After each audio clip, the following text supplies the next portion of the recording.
Hello guys, welcome to my YouTube channel. ഇന്ന് നല്ലൊരു പ്രഭാതമാണ്. ഇന്ന് ഞാൻ CSP എക്സാം എഴുതാൻ വേണ്ടിയിട്ട് മലപ്പുറം MSP സ്കൂളിലോട്ട് പോവുകയാണ്. ബസ്സിനാണ് ഞാൻ പോകുന്നത്. എവിടെയാണ് സ്ഥലം എന്ന് എനിക്കറിയില്ല. മലപ്പുറത്ത് ഞാൻ ലൊക്കേഷൻ നോക്കി അങ്ങനെ പോവുകയാണ്. അങ്ങനെ ഞാൻ നിലമ്പൂർ ബസ് സ്റ്റാൻഡിലെത്തി മഞ്ചേരിയിലോട്ടുള്ള ബസ് അന്വേഷിച്ചുകൊണ്ടിരിക്കുകയാണ്.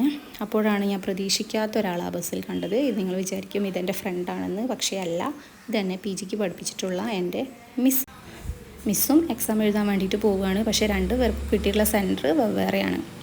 അങ്ങനെ ഞങ്ങൾ മഞ്ചേരി ടൗണിലെത്തി എന്തെങ്കിലും കഴിച്ചിട്ട് പോകാമെന്ന് വിചാരിച്ചു. അങ്ങനെ ഞങ്ങൾ KR ബേക്കറിയിൽ കയറി ഞാനൊരു സാൻഡ്വിച്ചും ആപ്പിൾ ജ്യൂസും ഓർഡർ ചെയ്തു. അതുപോലെ തന്നെ മിസ്സ് ഒരു ഫലൂദയും ഓർഡർ ചെയ്തു. ഞങ്ങളങ്ങനെ ഓരോ കാര്യങ്ങളൊക്കെ സംസാരിച്ചുകൊണ്ടിരുന്ന് കഴിച്ചിട്ട് ഞങ്ങൾ പതുക്കെ അവിടെ നിന്ന് പോവുകയാണ്. അങ്ങനെ മലപ്പുറത്തെത്തി. മലബാർ സ്പെഷ്യൽ പോലീസിൻ്റെ തൊട്ട് ഓപ്പോസിറ്റായിട്ടാണ് എനിക്ക് കിട്ടിയിട്ടുള്ള സ്കൂൾ, MSP സ്കൂള് വരുന്നത്. ഞാനങ്ങനെ പതുക്കെ സ്കൂളിലോട്ട് കയറി. ഞാൻ എൻ്റെ രജിസ്റ്റർ നമ്പർ, ഞാൻ ഏത് ബ്ലോക്കിലാണ് എക്സാം എഴുതേണ്ടത് എന്നുള്ളത് ഞാൻ നോട്ടീസ് ബോർഡിൽ നോക്കി. അങ്ങനെ നോക്കിയിട്ട് എനിക്ക് കിട്ടിയിട്ടുള്ളത് B ബ്ലോക്കാണ്. ഈ ബ്ലോക്കിലാണ് എനിക്ക് കിട്ടിയിട്ടുള്ളത്. എന്നിട്ട് ഞാൻ എൻ്റെ കയ്യിലുള്ള ബാഗും ബുക്സും അതുപോലെ ഫോണും എല്ലാം ക്ലോക്ക് റൂമിൽ കൊണ്ടുവയ്ക്കാൻ വേണ്ടിയിട്ട് പോയി. എക്സാം ഹാളിൽ ഇതൊന്നും അലൗഡ് അല്ലായിരുന്നു. അങ്ങനെ ഞാൻ അവിടെ വെച്ചിട്ട് എക്സാം എഴുതാൻ വേണ്ടിയിട്ട് റൂമിലോട്ട് പോയി, ക്ലാസ്സിലോട്ട് പോയി. എക്സാം കഴിഞ്ഞ് പുറത്തിറങ്ങി. എക്സാം എങ്ങനെയുണ്ടെന്ന് ചോദിച്ചിട്ടുണ്ടെങ്കിൽ ഞാൻ വെൽ പ്രിപ്പയർഡ് അല്ലായിരുന്നു. അതുകൊണ്ട് എനിക്ക് ഈസി എന്ന് പറയാൻ സാധിക്കില്ല. ബട്ട് ഞാനൊരു 65 എബോവ് മാർക്ക് ഞാൻ എക്സ്പെക്റ്റ് ചെയ്യുന്നുണ്ട്.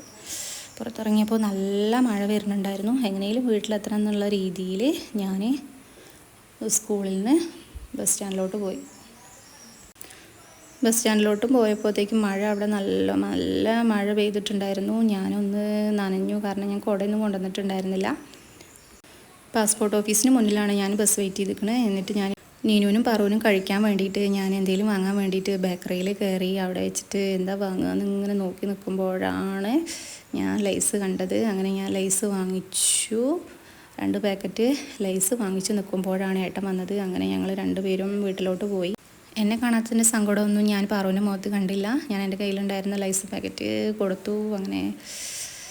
അങ്ങനെ ഇന്നത്തെ ദിവസം ഇങ്ങനെ പോയി. ഈ വീഡിയോ ഇഷ്ടപ്പെട്ടിട്ടുണ്ടെങ്കിൽ ലൈക്ക് ചെയ്യുക, ഷെയർ ചെയ്യുക, സബ്സ്ക്രൈബ് ചെയ്യുക മറക്കരുത്. Bye bye.